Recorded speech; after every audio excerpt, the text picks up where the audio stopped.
ఈ టైంలో చందాపూర్కి మొత్తం అన్ని బస్సులన్నీ ఉన్నాయి. మొత్తం టోటల్ ఫ్రీక్వెన్సీగా ఉన్నాయి. 15 బస్సులు పోయినాయి. ఎంతమంది ఫుల్ ఎక్కినారో తెలియదు. మరి ఇక్కడ చూస్తే ఇవి మాత్రమే అన్నీ ఖాళీగా ఉన్నాయి.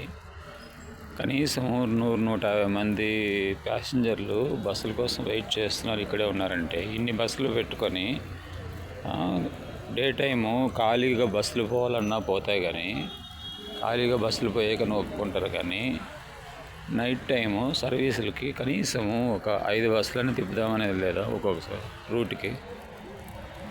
ఫ్రీక్వెంట్గా 10:30 దాటినాయంటే బస్సులు లేకుండా చేస్తారు. ఇన్ని బస్సులు తిరుగుతూనే ఉన్నాయి. చూస్తాను, ఇన్ని బస్సులు తిరుగుతూనే ఉన్నాయి కదా. మరి ఇన్ని బస్సులు తిరిగినప్పుడు చూడండి, ఇన్ని బస్సులు తిరిగినా ఇన్ని ఉన్నా కూడా ఎవడేం చేస్తున్నాడు? తిరుగుతూనే ఉన్నాయి. ప్యాసింజర్లు వెయిట్ చేస్తూనే ఉన్నారు బస్సుల కోసం. ఎవడో చెప్తాడు 3 గంటల తర్వాత బస్సులు కలుగుతాయంట. 3 గంటల తర్వాత బస్సులు కలుగుతాయంటే 3 గంటల వరకు వెయిట్ చేయాల్సిన అవసరం ఉంటుంది. అంటే ఏందండి, ఇన్ని బస్సులు అన్నీ వెయిట్ చేపిస్తూనే ఉన్నారు. చూడండి ఎన్ని బస్సులు ఉన్నాయి. ఇది KVS 3C చందాపూర్కి అయితే 15-20 బస్సులు పోతూనే ఉన్నాయి. అది ఎలక్ట్రానిక్ సిటీకి పోతుందంట. ఇదేదో బస్సు పోతూనే ఉంది. కనీసం దానికి బోర్డు పెట్టుకుందాం అనేది లేదు. నువ్వు తిరుగుతూనే ఉంటాయి. ఎలక్ట్రిక్ వెహికల్స్ కదా, AC వెహికల్స్, ఎలక్ట్రిక్ వెహికల్స్ అన్నీ తిరుగుతూనే ఉంటాయి. అవి తిరుగుతూనే ఉంటాయి. ఇన్ని వెహికల్స్ అన్నీ ఖాళీగానే పోవడానికన్నీ ఒప్పుకుంటారు. కానీ డే టైము, నైట్ టైం కనీసం 3-4 బస్సులు తిప్పుదామనేది లేదు. మినిమం కామన్ సెన్స్ ఏమన్నా ఉంటాయి కదా. మనకు కామన్ సెన్స్ లేకుండా తిరుగుతుంటాంలే. ప్యాసింజర్ అనేవాడు వాని యొక్క అవసరాన్ని బట్టి వాడు తిరుగుతూనే ఉంటాడు. ఒక్కొక్క ప్యాసింజర్కి ఒక్కొక్క బస్సు ఏమేమని చెప్పలే కదా.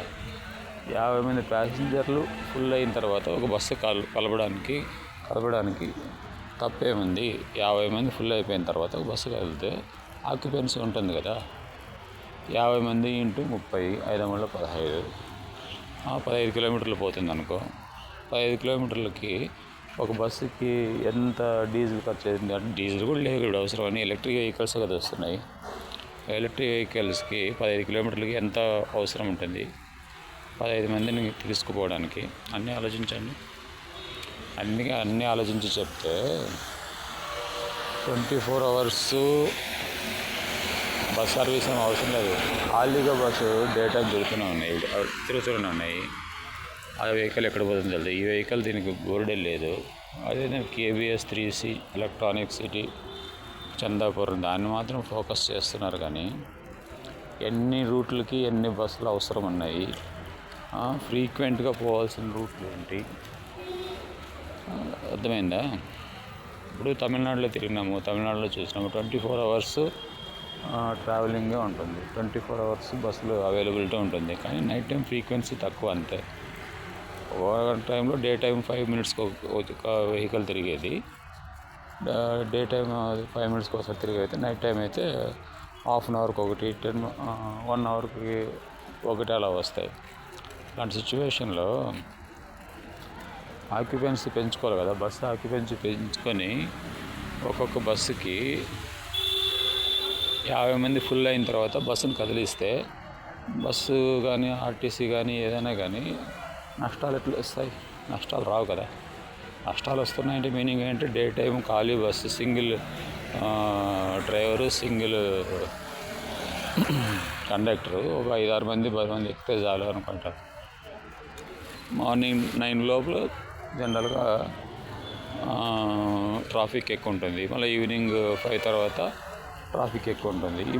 మిగతా ఆఫ్టర్నూన్ టైంలో ఎవరు ఎక్కువ తిరగాల్సిన పని లేదు. ఆ టైంలో అయితే మాత్రము ఊరినే కానీ తిరిగేది వెహికల్స్. ఏమంటే డ్యూటీ అంటారు, ఏమంటే ఈ రోజుకి 10 ట్రిప్లు 5 ట్రిప్లు అయిపోవాలంటారు. ఆ ట్రిప్లు అయిపోయే దానికోసం వాళ్ళు చూస్తారు, అంతే. అందుకే కదా భారతదేశంలో కానీ ఏ ఒక్క స్టేట్లో కానీ, ఆ స్టేట్లో అయినా కానీ ఎందుకు RTC నష్టాల్లో ఉంటుందంటే డే టైము అన్వాంటెడ్గా ఎక్కువ ట్రిప్పులు తిప్పడం అనమాట.